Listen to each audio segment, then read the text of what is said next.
And आप कहते हैं कि देखिए औकाफ में 8 लाख एकड़ है।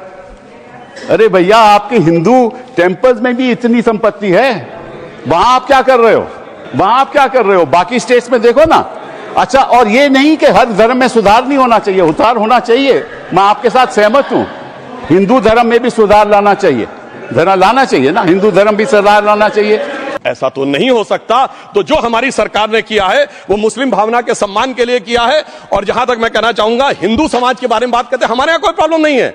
हमारे यहां कोई ऐसा नहीं कि हज पे कोई गैर मुस्लिम नहीं जा सकता। हमारे देखिए कुंभ में 50 लाख विदेशी आए थे और किसी से नहीं कहा या कन्वर्ट हो जाओ।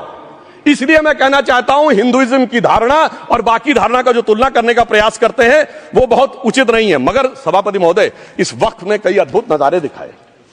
इस्लाम में जो काफिर से ज्यादा मुशरिक और शिर्क को बुरा माना गया, नहीं जो भगवान को माने ही नहीं। यहां देखिए वो लेफ्ट के लोग जो कहते धर्म एक अफीम है, वो आज खुदाई खिदमतगार बन के खड़े हो गए। सोचिए कैसा बदलाव आया है। और सर, मुझे एक और चीज नजर आती है। एक पुराना गीत था, वक्त ने किया क्या हसी सितम। तो आज मैं कहना चाहूंगा, वक्त ने किया क्या हसी सितम कि मुस्लिम लीग और शिवसेना मिलके हो गए हम। और मैं कहना चाहता हूं, यह मुस्लिम लीग वो है जिसने सेपरेट इलेक्टोरेट की मांग की थी और इस शिवसेना के उबाटा के हमारे इस सदन के एक सदस्य हैं। और सर, हमारे साथ मुरली जी बैठे हैं। मुरली देवड़ा जी ने मुझे याद दिलाया, मिलिंद देवड़ा जी ने याद दिलाया, उन्होंने कहा एक जमाने में उन्होंने कहा था मुस्लिमों की नागरिकता छीन लेनी चाहिए। इसीलिए मैं कह रहा हूं, वक्त ने किया क्या हसी सितम, ये दोनों मिलके हो गए हम। और सर, मैं इसके बाद एक टेक्निकल बात कहना चाहता हूं। जब इन्होंने टाइम ड्यूरेशन हटा दिया था और बैक में पीछे जा सकते थे, तो मैं पूछना चाहता हूं सर कि जब ब्रिटिश हुकूमत आई तो उसने तो मुगलों सारी हुकूमत ले ली थी, तो उनका मालिकाना हक कैसे हुआ? सर, 1707 के बाद तो इस्लामी हुकूमत दिल्ली से खत्म हो गई थी।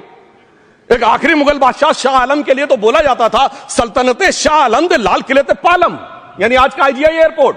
तो साहब, उसके बाद ये गुजरात के सूरत से लेकर लखनऊ तक उनका मालिकाना हक निकलने कहां से लगा? अरे भाई, जब दिल्ली को कैप्चर किया था अंग्रेजों ने तो सारी जमीन अंग्रेजों की थी। तो जब मैं अपने कांग्रेस के मित्रों से पूछना चाहता हूं, ये जब गवर्नमेंट ऑफ इंडिया एक्ट में पावर डीड ट्रांसफर की थी तो पढ़े नहीं थे क्या? या खोखले कागज पर साइन कर लिए थे? या कागज सही था, आप खोखला करने की बात है? मैं पूछना चाहता हूं, जब 250 साल तक वो हुकूमत ही नहीं रही तो उस हुकूमत के फरमान की लेजिटिमेसी कैसे हो सकती है? ये मैं कानूनविदों के लिए भी एक फूड फॉर थॉट रखने की बात करता हूं। और दूसरी बात मैं कहना चाहता हूं, ये किन हुकूमतों की बात कर रहे हैं सभापति महोदय? अगर सूरत नगर निगम पे दावा है मुगल के जमाने का और तमिलनाडु के मंदिर पर अरकाट के नवाब का, सभापति महोदय, ये वो हुकूमतें थी जो जजिया लगाती थी। ये वो हुकूमतें थी जो जिम्मी का कॉन्सेप्ट रखती थी। ये वो हुकूमतें थी जो गाजी की बात करती थी। क्या भारत के संविधान में उन हुकूमतों के फरमान को सही मान्यता देना सही है?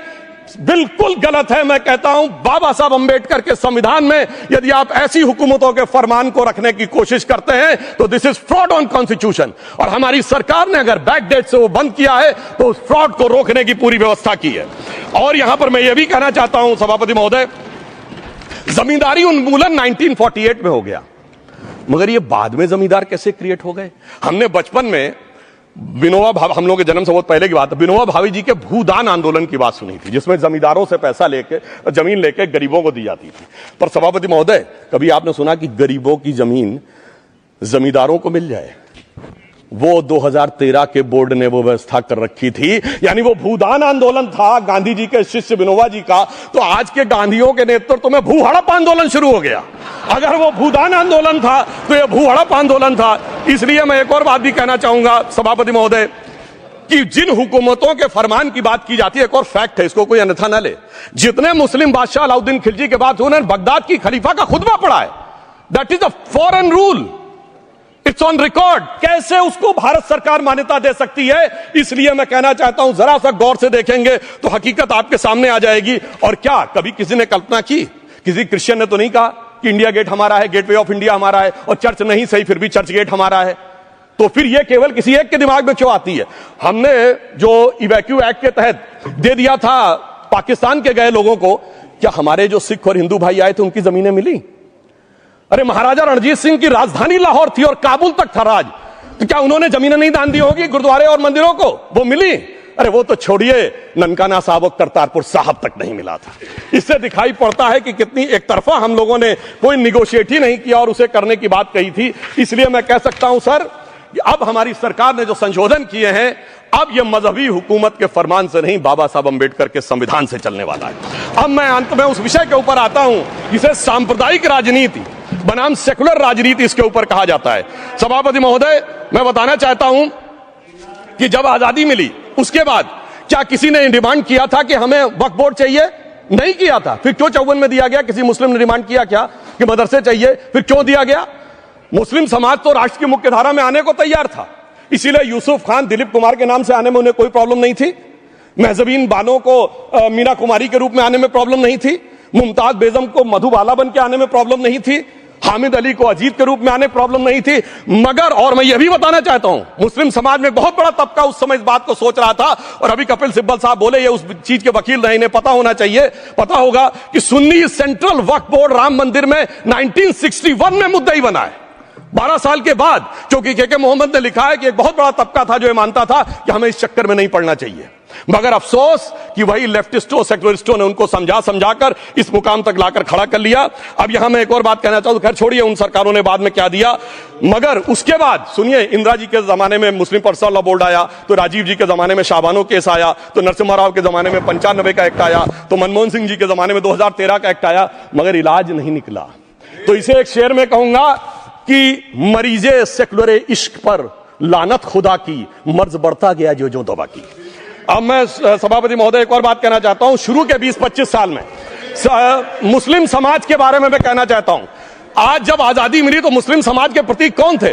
उस्ताद बिस्मिल्लाह खां, उस्ताद फरीदुद्दीन डागर, उस्ताद बड़े गुलाम अली, उस्ताद जाकिर हुसैन, जिनकी अभी कुछ दिन पहले डेथ हुई, बड़े बड़े नगमा निगार हसरत जयपुरी, मजरूर सुल्तानपुरी, साहिर लुधियानवी, कैफी आजमी, जोश मलियाबादी, जिगर मुरादाबादी।